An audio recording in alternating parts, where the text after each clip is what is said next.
Jim, how are you doing? Great. This is a really great, terrific event.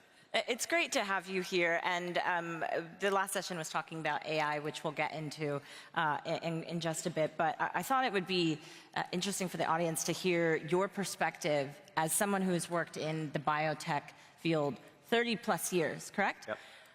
How would you assess the sentiment right now for biotechnology, biosciences? What's your take?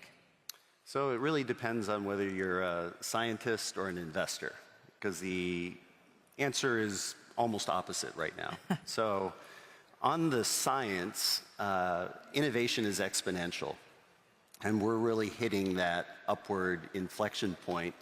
And the thing to understand is every single disease is a finite puzzle of biologic pieces. And genetics has given us a lot of those pieces. And diseases that are very close to genetics, you have almost all of the pieces. So what's happening is universities all over the world are flipping over pieces, putting them in place.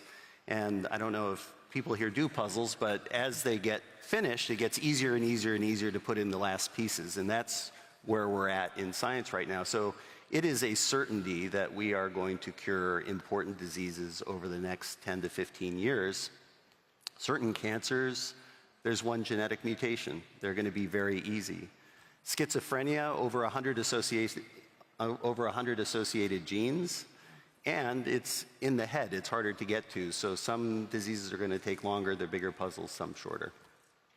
Sentiment from investors is terrible. I've been in this business 36 years. I've seen 3 bubbles. What happens in every case is in a 1 to 2 year period, everything doubles, triples. Next 1 to 2 year period, everything collapses back to the same point. So over the last few years, we've gone through a bubble. We've collapsed, so things have reconsolidated. Things are cheap again. But there's also some regulatory uncertainty, at least in the US, on top of that, that's keeping people a little bit nervous on the investment side. So how critical then is this time period from where you sit with Deerfield? What is it that you think would make the change to prevent this from being another bubble that we've seen in the past? Well, you know, bubbles are a composite of speculation, interest rates, and a lot of things that make people make bad bets. And what happens in the bubble, the IPO market opens up. People accept companies that are too early, too risky, require too much cash. We can see there on the screen, yeah. Yeah, and so, you know, you have a lot of unsustainable company types in the public markets, and they frankly just have to go away. So you have to just wait for that. That's something that just takes time. Management expectations become unrealistic as well in terms of what their product should be valued at, and that also has to reset. So a lot of this is just time. Yeah. You talked about a few different diseases that are the compilation of a number of factors. When you think about where Deerfield is investing, yeah. Where do you see maybe the most progress? What diseases are we getting closer to finding cures for? Well, it's definitely those that are linked most closely to genetics. So, you know, a lot of cancers, there's actually lots and lots and lots of different cancers. In each tissue, they're different mutations. And so there's a lot of puzzles to solve in order to, quote unquote, cure cancer. But you're going to see a lot of progress in diseases like that, as I said. The other thing that data and software is transforming right now is the delivery of care. So right now, most of care is, for example, post-heart attack. So in the US, there's over 3 million preventable cardiac procedures per year. Preventable, wow. Right? So medicine itself has to change from being oriented around hospitals and treating people that have had a heart attack to things in the home, medicines and things that can prevent that from occurring in the first place. So there's a huge investment in data, clinical record data, genetic data, and integrating those to understand the best care pathways and really how to do that at home. So that is AI, more investment into AI and data. Yeah, AI has transformed how we can combine different data sets. So if you go to a hospital, they keep a clinical record on you. Large hospitals have millions of clinical records, and those clinical records say, hey, if you have people that have these conditions and backgrounds and you do this, it's better. But it's a really complex assemblage of data, and what software is allowing you to do is integrate it in a very useful way, and then ask, where's the best place to deliver this care? If software can be predictive, oftentimes you don't have to go to the hospital or have a direct physician intervention. Which is interesting to talk to you about, because Deerfield invests across the healthcare value chain, including in hospitals. What does that mean for infrastructure and hospitals and the like? Will there still be a need for that, or will we be preventing more diseases, therefore less patients in the hospital, therefore a less need for them? I mean, it's a real challenge. I mean, our hospital medical system has been the root of a lot of discovery in medical innovation. Yet at the same time, it's super expensive and it's super dependent on treating diseases that have occurred already. Yep. And so the system's going to have to change, and it's really an innovator's game. It's going to be the new drugs, it's going to be the new technologies that allow prevention in the home. And that's why it's really exciting from a venture capital standpoint, because it's probable that the entire system is going to reinvent itself. What does that mean, though? What does that look like? Well, take a disease like diabetes. So we all know that there's a weight management component, but there's also an eye component, there's also a heart component, there's also a skin component. And just imagine somebody that has to go see 4 different specialists on 4 different days. They're not going to do it. And it's one reason why chronic illness is not always managed well. It's just too hard for somebody to actually do all that work. So instead, imagine something at home that beeps horribly until you go do something for 5 minutes, where you can have a telemedicine visit. Somebody's going to do that. And so, you know, that suddenly removes visits from a whole bunch of different physician types and brings it home, but at the same time, it makes it accessible, it makes it affordable, and it makes it possible. So this could ultimately result in healthier, longer lives? Is that what you're saying? Yeah. I hope you're saying that. Yeah, I firmly believe that. And, you know, a lot of people talk about longevity. We tend to talk about health span. So it's harder to move the number of years that someone's alive. It's easier to affect the quality of their life while they are alive. So what you want is each year that you're alive, you want to be able to be engaged, active, do all the things you want to do. And that's definitely going to improve. Is that in the near term, or do you think it's a bit far off that No, will it's actually right. some sort of improvements? It's here and now. It's here and now. Yeah, I think it's here and now. Now, some things are constrained by regulation. Some things are constrained by how people price things today. Yeah. Lots of infrastructure is built around reimbursement systems that exist today. So those are going to be sticky. Those are going to be hard to change. But, you know, there's a cost equation around healthcare where people will consume as much as they can get, right? And companies will charge as much as they can. Yeah. And so, you know, on one hand, healthcare expenditures could be just enormous. What changes that is prevention and moving things to the home. And so it's inevitable that, you know, that's eventually going to occur. You talk about policies, which is a very important component of healthcare. And we're seeing policies different for healthcare, depending on where you look in the world. Is there a model that would be most enabling to get us to some of those progress points that you're talking about there? Well, look, you have to embrace innovation, and you have to understand that it requires change in reimbursement regulation. So you have to have a model that has the ability to be flexible, and I think, I think most countries actually have that capability if they truly believe that the health is there and that the cost effectiveness of that health is there. And I think that proof point is probably still, 5 to 10 years off for most countries. Why is that? Because, like if you're in the middle of it, you can see it, but people haven't experienced it in reality enough to actually believe it. So I think we're just going to have much more real life proof before whole societies embrace all of the change that's necessary. Are you concerned, though, about some of the pullback in terms of funding from public governments or public policy? Does that risk maybe setting us back in some of the progress that you're noting here? Yeah, so, NIH funding in the U.S. is one of the most important components of biomedical innovation. It's where a lot of those puzzle pieces get flipped over that the rest of us kind of collect and turn into things that are useful. And right now, the proposal is to reduce the overhead that's paid, that pays for a lot of the stuff there that is used for innovation. And it's been a hugely successful investment over time, but you can't measure it in years. You have to measure it in decades. And when you do, the return has been enormous. I think that's going to settle out somewhere that works. It's a system that's kind of people haven't looked at very closely, and maybe overhead payments to some institutions are too high. So I think it's a fair question. The debate, you mean? Yeah, I think the debate's, how much to pay is a fair debate, but where it lands needs to end up being somewhere reasonable.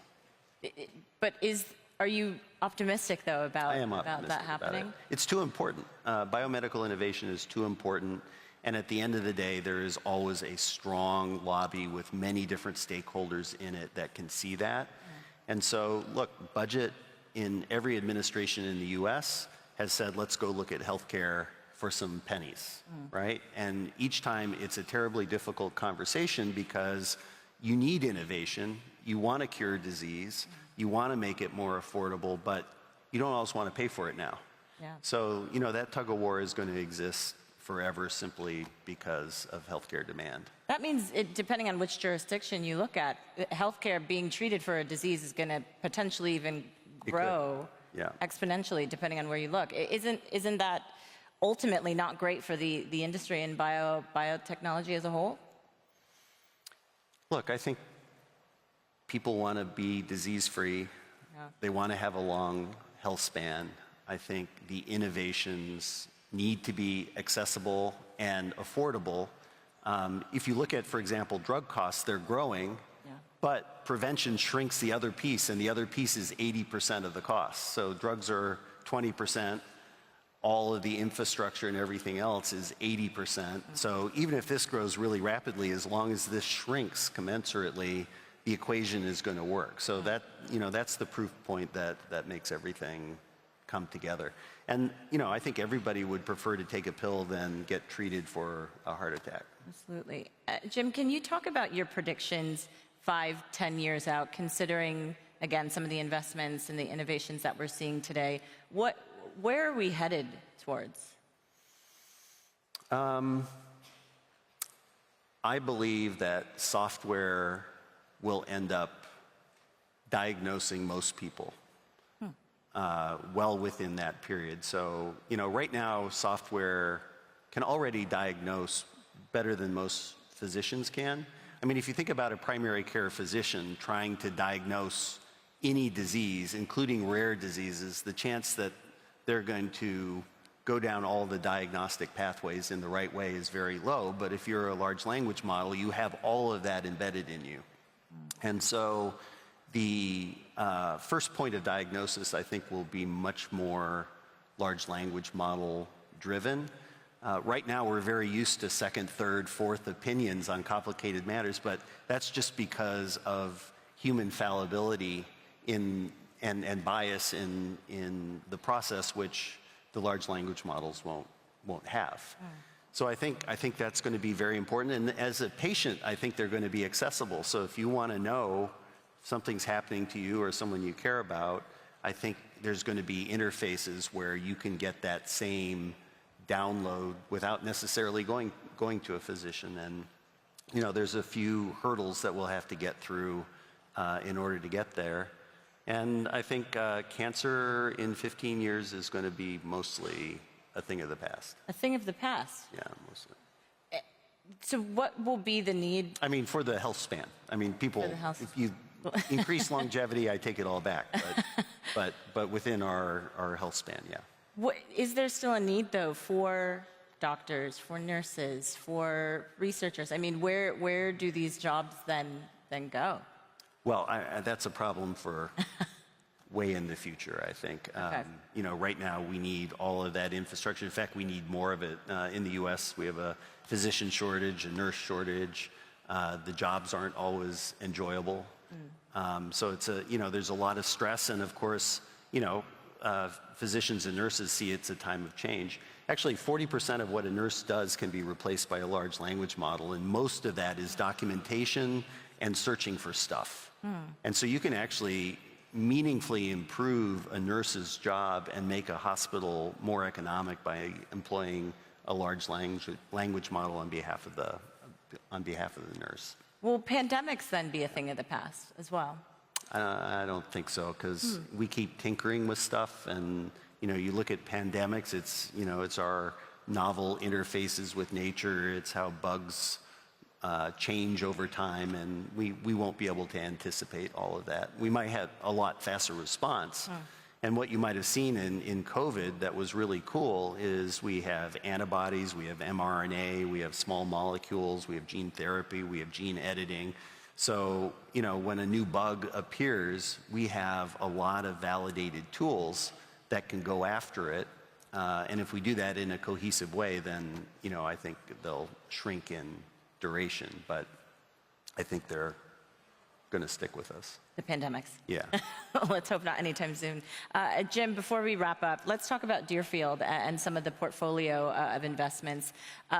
Can you share what excites you about what's in your portfolio and maybe what you're looking to next? Sure. So, you know, we have our own laboratories, and we are developing our own drugs. So we're developing 25 drugs ourselves at Deerfield. We just dosed a first 2-year-old who has autism with a SHANK3 gene, which they're missing and causes autism, and it was safe. And you know, we're really excited about being able to pick away at diseases that are super important and growing in importance. But this whole software thing is a real thing, and changes how medicine is delivered. So we're very involved with insurers in trying to interpret how to provide the best care at the cheapest cost, and providing tools for that.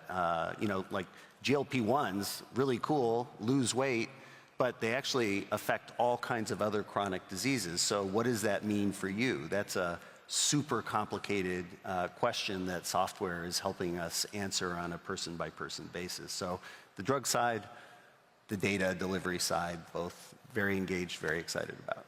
So we still don't know some of those answers then that you're pointing out there. Yeah. We still have, you know, we still have another 15 years of discovery at least, yeah. And so then what happens next? I mean, what will be key to sort of keeping up this momentum in the growth trajectory for bioscience? Investment in information. You know, if we didn't have genetic information, if we don't have the biological pieces that create the puzzles, we have most of the platform technologies that allow us to get at them, but there needs to be continued research into the puzzles that are still mysterious, especially those really, like schizophrenia, the very big, complicated puzzles that affect Alzheimer's, another very complicated, very large puzzle. Most of the ones that are stuck behind our skull are big and complicated and are going to take a lot more work. You mentioned insurance companies. I mean, are they incentivized to want to get on board with this because they could ultimately be losing money in the long run, right? I mean, what is in it for them, and what are they telling you in your discussions with them? Yeah. So look, insurance companies pay a fee. That's a guess. They charge people a certain amount of money for insurance, and it's a guess on what the cost of care is. So once they've created that rate, they care a lot about how much it actually costs them to give that care. So kind of short term, you know, they push back on things that are expensive, but longer term, they recognize that anything that changes, that bends the push of chronic disease is going to lower cost. And so they want to put things in place that systematically lower costs. So they charge this, but it turns out to be this. And then they charge this, which is lower, but it turns out to be this, because they're bending chronic disease. And so all of the tools that we're talking about, all of the drugs that we're talking about bend that curve. And so there's insurance companies, I think, in general, are part of the positive change. Hopefully we'll continue to bend that curve. Jim, Yes. Flynn, thank you so much. Thank Very you. fascinating conversation. Thanks. Thanks, everyone. Thank you.